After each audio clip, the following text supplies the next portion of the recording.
I'm Lynn Blend. I'm a drag queen, a Vtuber, and a cryptid enthusiast, and on this channel I do videos about historical true crime and mysteries. Today we're going to be looking into the story of one of America's oldest cryptids, the Jersey Devil. Before we get into this one, I do just want to let you know that this video will contain discussion of the deaths of people and animals, so please do consider your mental health and use your discretion in watching. If you enjoy content about weird history, true crime, mysteries, and horror media, I encourage you to hit the subscribe button to see more videos like this. I also have several playlists on my channel, perfect for binge watching, so you can pick whatever type of video you're in the mood for and go from there. All that said, let's get into the story for the Jersey Devil. The Jersey Devil is a creature native to the Pine Barrens region of New Jersey, and it's described by those who've seen it in many different ways. Stories of it have been told for over 200 years, and in that time, its image has shifted depending on who's telling the story. But some common features in most descriptions of the devil are that it is a bipedal hoofed creature, with a horse or dragon head, bat-like wings, and sometimes horns or scales. One of the things that's really unique about the Jersey Devil, as opposed to other cryptids, is that it has a very concrete origin story. Most cryptid legends will start with a sighting and then build off of that, with people guessing at the creature's origins and motives based on subsequent sightings, or, of course, just making things up. With the Jersey Devil, however, we know exactly where it came from and why it's here. The story goes that in 1735, there was a woman who lived in the Pine Barrens named Mrs. Leeds. Mrs. Leeds and her husband had 12 children, and Mr. Leeds apparently was not providing enough for them. When Mrs. Leeds found herself pregnant with her 13th child, the occasion was anything but a celebration. She was already overworked caring for 12 children, and with her husband not making enough money to help, she'd had enough. "Let this one be the devil," she exclaimed. For the following months of Mrs. Leeds' pregnancy, everything went as normal. She went into labor and called the local midwives to help deliver the baby at her home, while her husband and children waited in an adjoining room. Everything was normal about the birth, and the baby appeared to be a perfectly normal baby boy. But in a few moments, everything changed. The baby began to transform into the creature we now know as the Jersey Devil. It grew to full size and sprouted hoofs, horns, claws, and wings, and its body became covered in fur. Its cries transformed from normal baby cries to a monstrous shrieking noise. As its eyes glowed red, it became enraged and went on a rampage, starting by killing Mrs. Leeds and attacking the midwives. It then burst through the door to the next room, killing Mr. Leeds and the 12 children. Some of the midwives were injured but managed to escape outside the house, where they watched the devil explode through the house's roof and fly away into the night.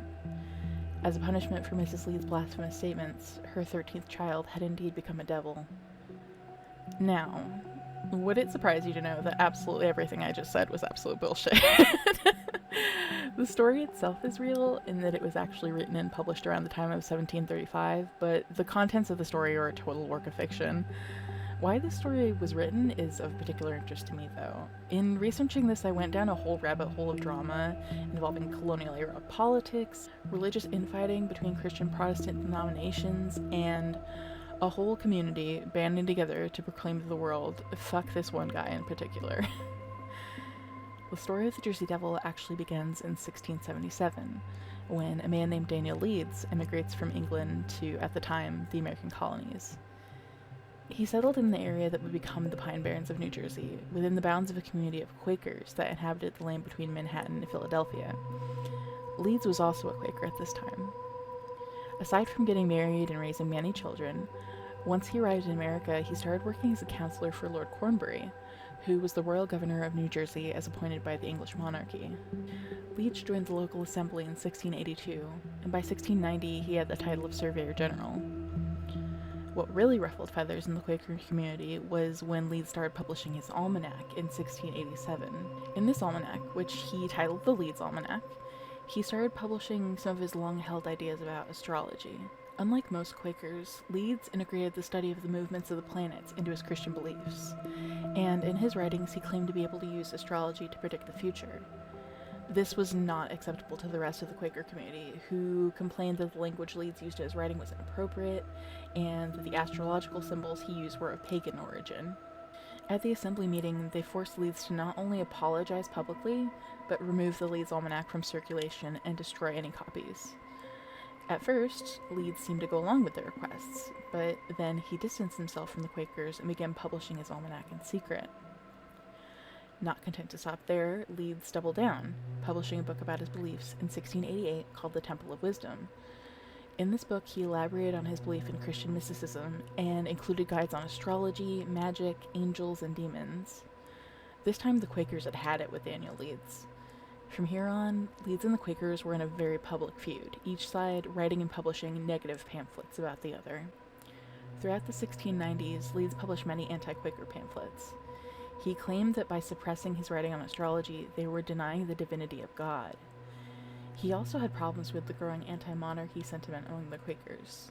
If you'll remember from earlier, Leeds came to America at the behest of Lord Cornbury, the monarchy's representative in New Jersey, who was becoming a very unpopular political figure in the Quaker community at the time. Leeds was very pro-monarchy and had gone directly to Lord Cornbury to sabotage the careers of anti-monarchy Quaker politicians.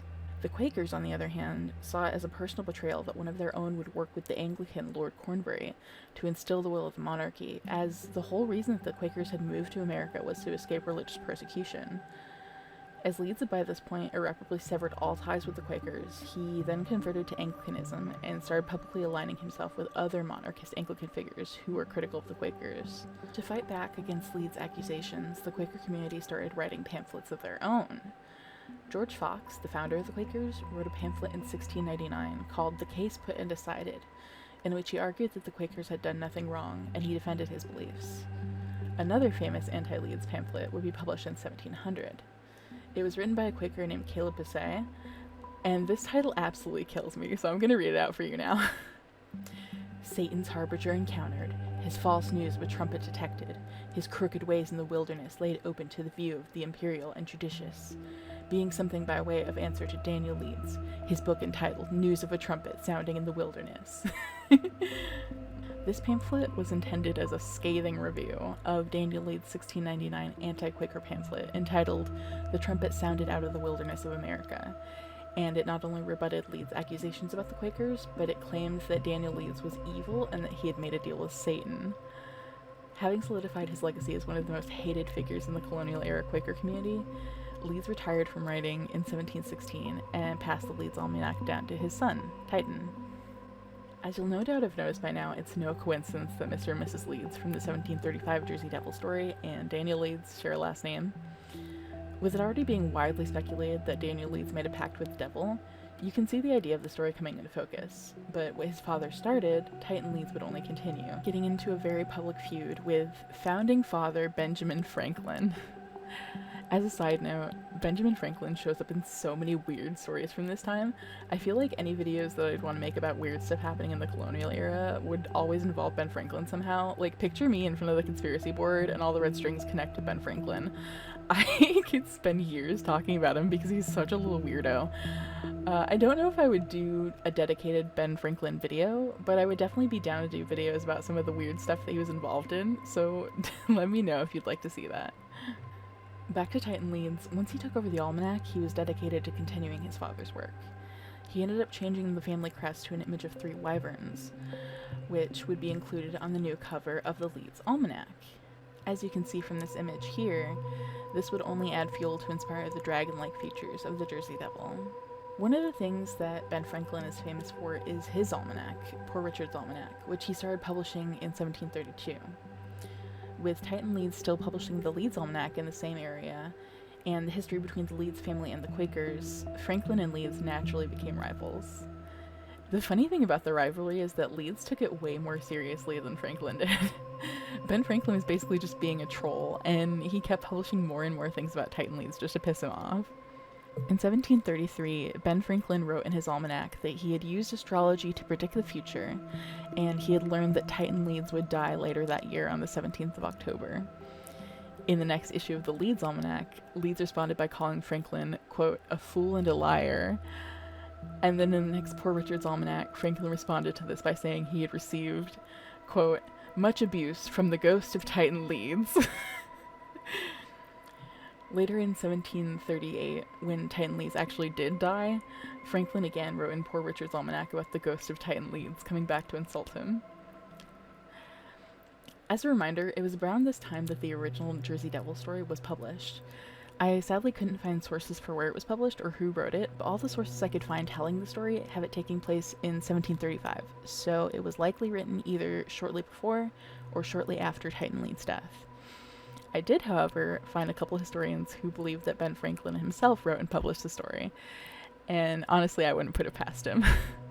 It's believed that the Mr. and Mrs. Leeds from the story are based on Titan Leeds' brother and his wife, who did have 12 children together. From there, the story would take on a mythological quality, and sightings of the Jersey Devil would continue to be reported over the 200 plus years since then.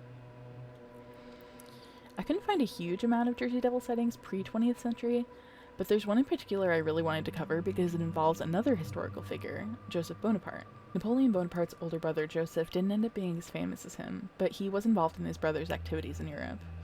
When Napoleon conquered Spain in the early 1800s, he imprisoned the Spanish King Ferdinand and placed his brother, Joseph, on the throne. As you could imagine, the people of Spain were not happy about this.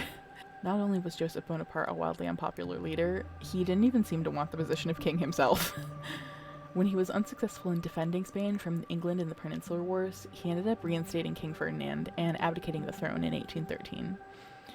Following Napoleon's exile and eventual death, Joseph fled Europe for America, splitting his time between a townhouse in Philadelphia, a hunting lodge in New York, and a mansion on a country estate between the two, located in New Jersey. And this is where he enters our story. The story of Joseph Bonaparte's sighting of the Jersey Devil starts with him deciding to go on a trip from his home in Philadelphia to the town of Tuckerton in New Jersey. The road from Philadelphia to Tuckerton would have led him through the Pine Barrens, so on the way he decided to go hunting. During the hunting trip, there was a point where Joseph identified a set of hoof-like footprints in the snow, so he decided to follow them. The footprints were unique because they seemed to belong to an animal like a horse or a donkey, except it only had 2 feet instead of 4 like you would expect. He followed the prints until he could no longer see them, and there was a point where the footprints just stopped suddenly, as if the creature who had made them had just taken off straight into the air. A hissing noise came from behind him. Joseph spun around, only to be face to face with a large creature, with hoofed legs, bat wings, and a horse's head. He stared at the creature in silence, too stunned to even shoot his gun. The creature hissed at him again, and took off into the sky, leaving Joseph unscathed. Later that day, he continued his journey to Tuckerton, stopping at the Cedar Bridge Tavern in Barnegat, New Jersey on the way. There, he shared his story with patrons at the tavern, who informed him that the creature he had seen in the woods was the Jersey Devil. When you look at this story with a skeptical eye, there's really no evidence to prove that this happened, but there is solid evidence that places Joseph Bonaparte in the Cedar Bridge Tavern at this time. When the tavern was being explored and restored, archaeologists discovered a really interesting coin at the site. It was a Spanish 4 real coin, which is weird enough, but what connects it directly to Joseph Bonaparte is that it was a coin that was minted during his brief reign as King of Spain, and it had his face on it. Now, the coin could potentially be from somebody else who was living in Spain at the time and then happened to visit this exact tavern that was right on the way of Joseph Bonaparte's trip to Tuckerton, but that would be a lot of coincidences. So I'm comfortable believing that he went to this tavern. The rest of the story, his sighting of the Jersey Devil, him telling the tavern patrons about it, we'll never know if that really happened. The sightings that really cemented the Jersey Devil's impact in the years to come happened in 1909. And what's different about these sightings is that there were a lot of them, and we have newspapers reporting about it. The sightings were concentrated in the week of January 16th through the 23rd, and according to the papers at the time, hundreds of people were reporting encounters. The first signs of Jersey Devil activity during the week were from people living in the Delaware Valley, noticing strange footprints in the snow. The footprints seemed to belong to a hoofed creature that was bipedal, and when they enlisted the help of bloodhounds to track them, the dogs seemed fearful to follow the trail. What's more, the footprints weren't just on the ground. They were also found on rooftops and the tops of fences, suggesting that the creature could fly. These reports spread, and soon people all over the area became paranoid about encountering the Jersey Devil. Throughout New Jersey and even as far away as Philadelphia, schools were closed. Mills in the area of the Pine Barrens had to be closed as well, due to the workers being afraid to walk through the woods to get to work. It wasn't long before the first sightings of the creature itself started to be reported in the papers. According to the account of Navy Commander Stephen Decatur, who was testing cannons at Hanover Mills Works in the Pine Barrens at the time, he was able to shoot the Jersey Devil with a cannonball. Even though it was supposedly a direct hit, with a cannonball passing through the creature entirely, it didn't have any effect on the devil, and it continued to move completely unharmed. As sightings of the creature continued to ramp up, some started to report that not only had they seen the Jersey Devil, but it had attacked them. Thursday the 21st of that week seemed to be the most harrowing day yet, as several attacks were reported. The day started with several farmers in the area waking up to realize that all their chickens had been slaughtered, and this was attributed to the Jersey Devil. In the morning, trolley car passengers in Haddon Heights were terrorized by the devil, who swooped down and attacked their car. Fortunately, it doesn't seem like this attack resulted in any injuries, but trolley cars in the area and in nearby towns started to employ armed guards at this point to protect their passengers from similar attacks. The devil wouldn't stop there, however, as attacks continued to be reported later that same day in the nearby city of Camden, New Jersey. Eyewitnesses reported the devil attacking a meeting of a ladies' social club in the city, and one woman in the area claimed that she had fought off the creatures that tried to carry away her dog. The Jersey Devil had injured the dog, but fortunately it survived, as the woman was able to successfully drive it away by hitting it with a broomstick. Throughout the day, several police in the area reported shooting at the creature, and the fire department even tried blasting it with a hose, but none of this seemed to deter the creature at all. Sightings of the Jersey Devil seemed to drop off after this one wild week in early 1909, but the creature wasn't gone for good. Later that same year, on May 7th, a fisherman reported that not only had he survived an encounter with the Jersey Devil, but he had captured it. Captain Doty was in his boat 2 miles off the coast of New Jersey, heading home with his catch for the day, when his vision was obscured by a huge winged creature. During the attack, Captain Doty reported that the huge bird-like creature attacked him with its bill and claws, but he managed to get the better of it by knocking it out with an oar. He then tied up the creature's feet and wings with fishing line and brought it back to shore on his boat. If the mention of a bill in that story raised any alarm bells for you, you're not alone. There's really nothing in Captain Doty's account to suggest that the animal he caught was anything more than a huge bird, and I think even he knew that. He even refused to show the captured Jersey Devil to the reporters who interviewed him, opting to only show it to his close friends instead. Even in their descriptions, they only mention bird-like attributes. No hoof feet, no horse's head like in the other sightings. The friends told reporters that the bird looked like something between a crane and a pelican, 5 feet tall and about 150 pounds. Definitely a big bird, but probably just a bird. With that, let's get into some things that could explain what the people who reported sightings in 1909 were actually seeing. That last story with Captain Doty capturing the giant bird made me think back to the video I did on Mothman and our old friend the sandhill crane. The sandhill crane is a huge gray bird with red patches of skin around the eyes. There's not as many people who theorize that the Jersey Devil is actually a sandhill crane as there are people who think that Mothman is actually a sandhill crane, but it's definitely enough to consider it a theory. With the attributes of the Jersey Devil, large and bipedal with huge wings and red eyes, I could see it. The only problems that I have with this theory is that a sandhill crane wouldn't account for the hoof footprints that are commonly mentioned in Jersey Devil sightings, and like in the Mothman theories, sandhill cranes aren't native to this area. Nevertheless, it isn't impossible, and especially considering the account of Captain Doty, it makes sense that the sandhill crane could have gotten further north than normal, and since the legend of the Jersey Devil was already a thing, people who weren't used to seeing a bird that big could have latched the existing mythology onto it. One theory that I've seen that makes a lot of sense is that the creature that people were seeing in 1909 was actually a hammerhead bat. Hammerhead bats are a species of bat native to West and Central Africa. They're huge as far as bats go, with wingspans of about 3 feet long. Not to mention, I could easily see someone looking at their distinctive head shape and thinking they're looking at a creature with a horse's head and bat wings, which is a pretty dead-on description of how most people who saw it described the Jersey Devil.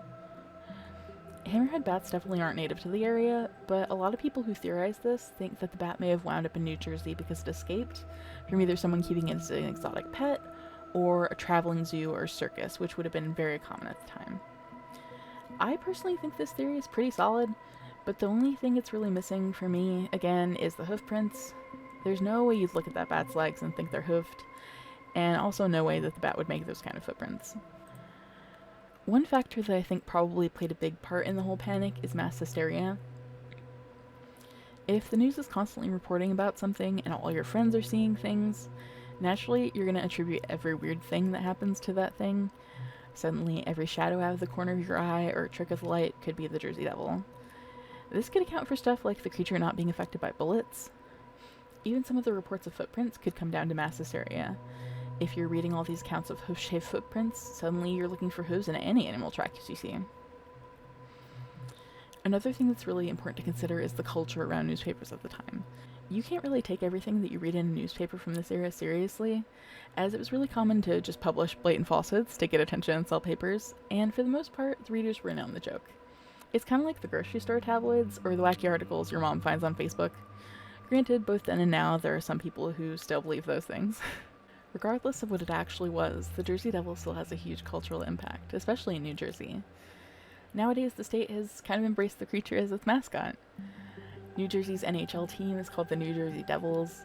There are multiple Jersey Devil-themed tourist attractions in Atlantic City.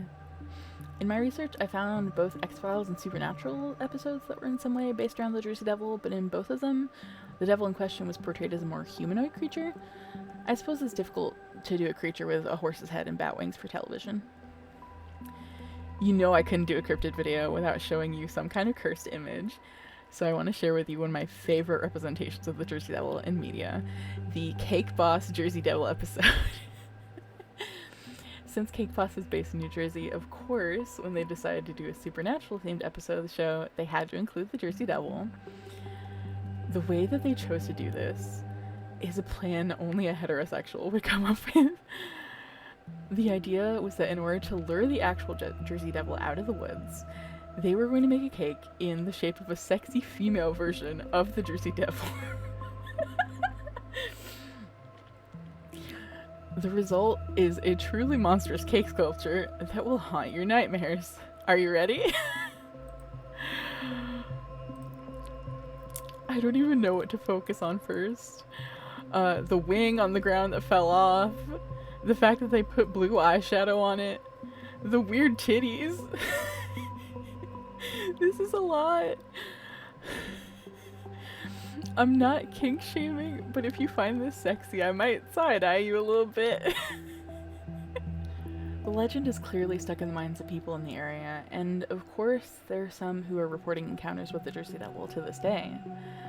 Residents and visitors to the Pine Barrens area report hearing screams in the woods or seeing mysterious livestock deaths, and they attribute them to the Jersey Devil. Others report seeing or even being attacked by the creature. In 1927, a cab driver in Salem, New Jersey, claimed that one night as he stopped on the side of the road changing a tire, the Jersey Devil swooped down and started pounding on the roof of his cab. In 1960, another rash of sightings started happening again, so one circus owner put up posters offering a $100,000 reward for anyone who could capture the Jersey Devil and bring it in. In the end, no one ended up receiving the reward. Even as recently as 2015, several sightings were reported. In October of that year, in the Galloway Township of New Jersey, David Black claimed to see the Jersey Devil while he was driving near a golf course. He said that at first he thought it was a llama walking on the side of the road, and then it started flying. Fortunately for us, he managed to get a picture of the creature with his cell phone. I'm not gonna lie, this picture looks pretty goofy to me. It looks like he just threw a plushie of the Jersey Devil in front of the camera. Maybe phone cameras these days are too high quality to fake cryptid sightings. Even if you look at the scale of the trees next to the supposed Jersey Devil, the trees are way bigger compared to it. It's definitely a very small thing that he threw in front of the camera. A few days after this sighting, Emily Martin reported another Jersey Devil sighting in Galloway Township, and this time she got it on video. The video looks similarly goofy. Funny thing about this sighting is that it occurred near an area called Leeds Point, bringing us full circle. I hope y'all had fun with this one. I definitely didn't expect to become a colonial era drama YouTuber this time, but you really never know where the research will take you. Coming up next, I really want to watch another horror movie and do something similar to my video on The Ring, so if you have any recommendations for horror movies, definitely send those my way. A huge thank you to my Ko-Fi supporters, Andara, Ruby, Salika, Lotus, and Smallzy. I appreciate you all so much. You get to see all my videos before anyone else, as well as extra exclusive content when you support me on Ko-Fi at ko-fi.com/Lynn Blend. Thanks so much for watching.